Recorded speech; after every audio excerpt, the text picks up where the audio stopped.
Waheguru Ji Ka Khalsa, Waheguru Ji Ki Fateh. Welcome to this week's episode of the cooking segment right here on The Breakfast Show. So today we're bringing you a brand new and exciting recipe that hopefully you can make in the comfort of your own home. I'm joined by Parvinder Multani, the head chef here at Milan Restaurant. So let's have a look what he's brought for us today. So thanks for joining me, Parvinder. How are you today? Very well, Amardeep. How are you? Good, thank you. So what have you brought for us this week?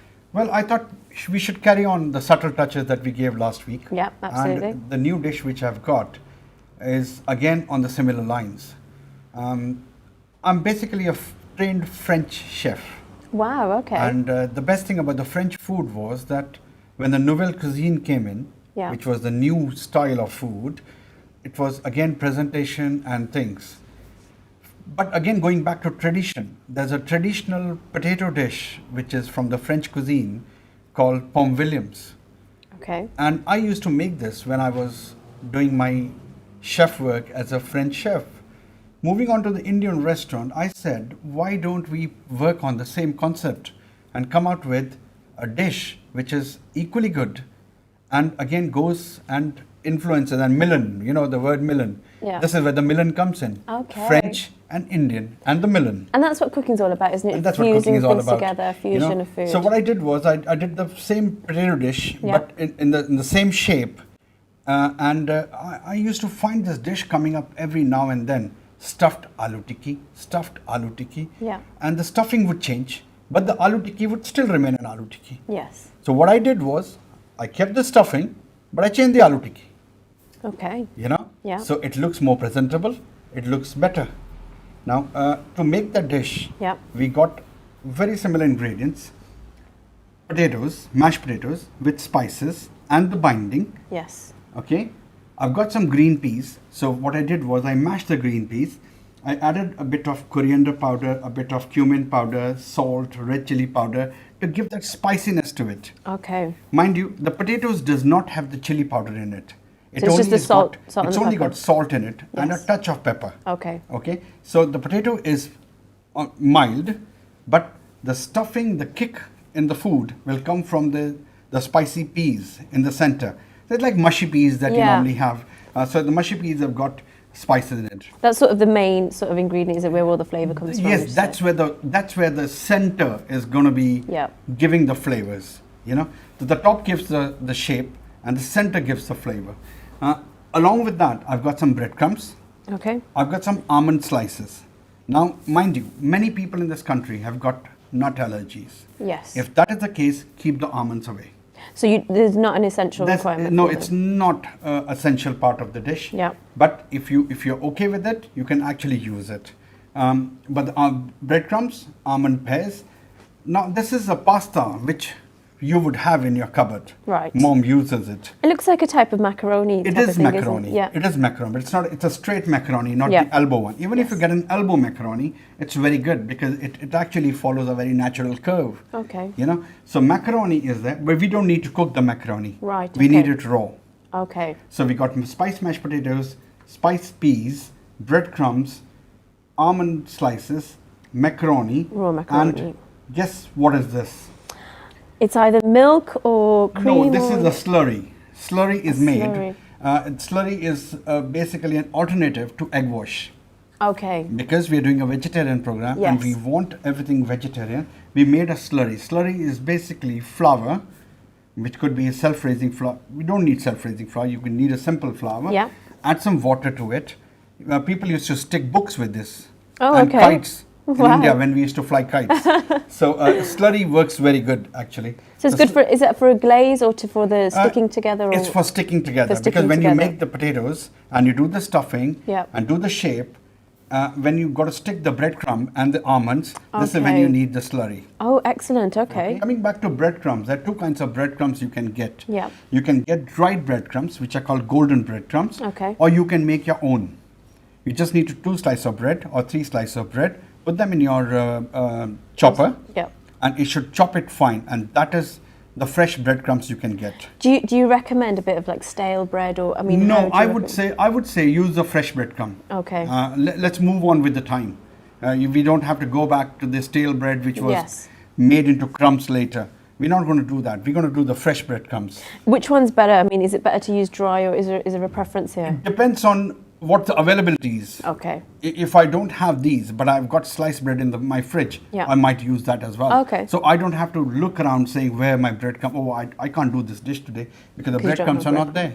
So if you got mashed potatoes Yep. and you got the crumbs, and if you look at the ingredients and we got all the ingredients what we need, that this is where we go. And also what we're going to do is we're just going to put some almond pear. We don't need too much of almond pears Yeah. because it's just going to be spiked. Sometimes what happens is when you're frying it, the almonds tend to fall down. Okay. It doesn't necessarily stick to it all throughout, but the crumbs will. Are you going to use some for garnishing later, or is that all that you use them? I've got other ideas on presentation. As I told you, the Yeah. presentation is again the most important bit. Key, isn't it? Yeah. You know, when we come to the presentation, that's when we do it. Great. Now we got to mold the potatoes, Yes. and this is coming to the most important thing. How do you move far away from the tikki, still sticking to the roots? I'm going to take a portion of my potatoes, which have got the binding in it. Again, a decent portion. Yeah. Not too big, like what we discussed earlier. Okay. So you just Make got that about a into handful ball. again, yeah. Yes. And then with your thumb, you make a well in the center, Okay. or make it slightly more bigger. Okay. And another thing, you might have to do this prep a bit before. Okay. You can't do it on the spot and can't be hot because there are lots of molding which is being done here, and the molding. Revolves around it being quite cold, Yes. doesn't it? So we need to make sure the ingredients have cooled down and they're ready to Yes. use. You can do another bit on top Yeah. of the potato to make sure that the stuffing. That's does all not- covered, isn't Now, this is where the difference comes in. it? Yeah. Rather than me flattening it, look at my fingers, how my fingers are moving. My thumb is giving a shape, while the other hand is giving a shape, another shape.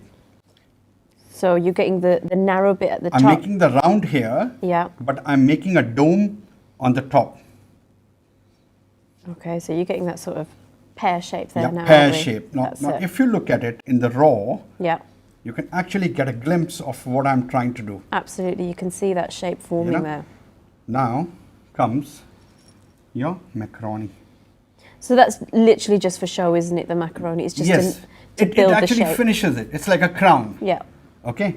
Now, when we put this into the slurry, yeah.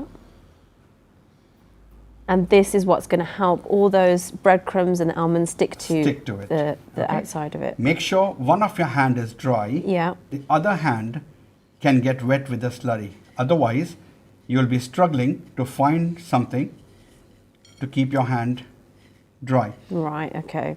So we're just trying to cover the whole of that shape there, aren't we? Yes. So try and And get. now all if those you bits. look at it, You can see the pear shape really forming there. what you need to do is you can flatten the base Yeah. and just keep it on the side. So again, now, I mean, would you use this as a starter or as a side? How would you present This is more of an appetizer. Yeah. This can't be used in any other context. Okay. Yes, the concept can be used. You can have the aloo tikki with the spicy in the center, make it like a burger, make it like a sandwich filling, Yeah. or have it as a tikki. Yes. Okay. The other option that you can do is instead of putting the crumbs and the almonds, you take vermicelli and mix the vermicelli with the breadcrumbs. So those are just like the thin noodles. Yes, aren't we they? will do Yeah. that in coming days, and Yes. that would be a bird's nest. Oh, okay. You know, that's another interesting take on it, and this is what the youngsters can actually look at it. If you tell a kid, come and have an aloo tikki every day, he might not like it, but Yeah. tell him, come, I'm going to give you almond pears today. I'm going to give you naram dil tikki today. I'm going to do a bird's nest for you today. I'm sure they'll get excited. It's more intriguing, isn't it? When And you it? can involve them in doing it. Yeah. This is the fun game for the kids. Absolutely, And they're yeah. going to keep enjoying it, and they will learn something from that. Absolutely. And because this is something what they're going to use in future Yes. in their life. So why not get them to the concept now?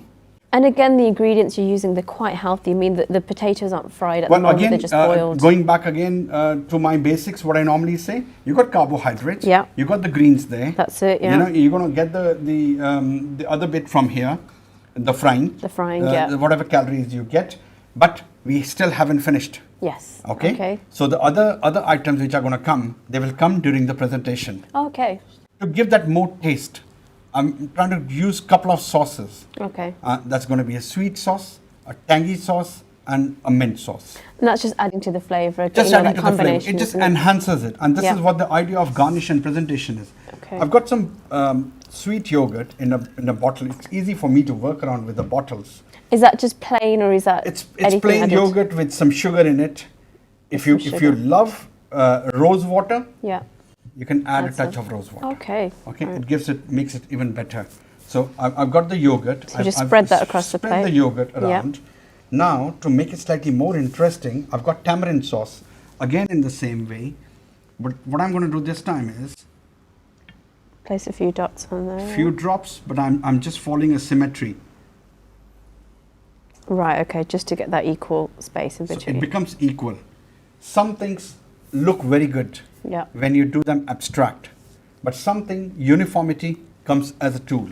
Absolutely. Now the places which are empty, I'm going to put mint sauce. Mint sauce. Is that mint and yogurt sort It's of mint mixed and together? yogurt. Yeah. So you've got the imli, the tamarind sauce, and Yeah, you've just so got sweetness comes from the yogurt. Yeah. The tanginess comes from the imli. Okay. And the mint obviously gives you that mint cooling flavour. touch. Yeah. I can leave the plate the way the plate is, Yeah. but I'm not going to leave it here. What I'm going to give you is a trick. Oh, okay. Take a toothpick Yeah. and put this in the center and just go around.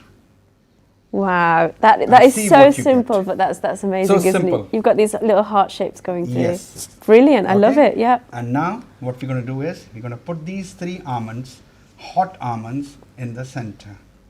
Pears. Then we're going to take this garnish, And that's just coriander, is it? just a leaf of coriander. Now tell me, is this the aloo tikki that you're used to eating your mom cooking? Absolutely not, but I can already see all those flavours that you've put in, all the Yes. almonds on the side, the crunch there, Yes. and that looks absolutely fantastic. And again, so simple, so easy to do. And you wouldn't think of it until someone just shows you. I love it, that's fantastic. So there we have it, that was our almond pears recipe. Again, very easy to make. You can make this at home using just very simple ingredients that you already have. So you've got the mashed potatoes with the breadcrumbs, you've got the spiced peas and some pasta, some macaroni, and you've got again the breadcrumbs and almonds, putting them on top. So very simple to make, and that was our recipe of this week. So join us again next week for a different and new recipe. Waheguru Ji Ka Khalsa, Waheguru Ji Ki Fateh.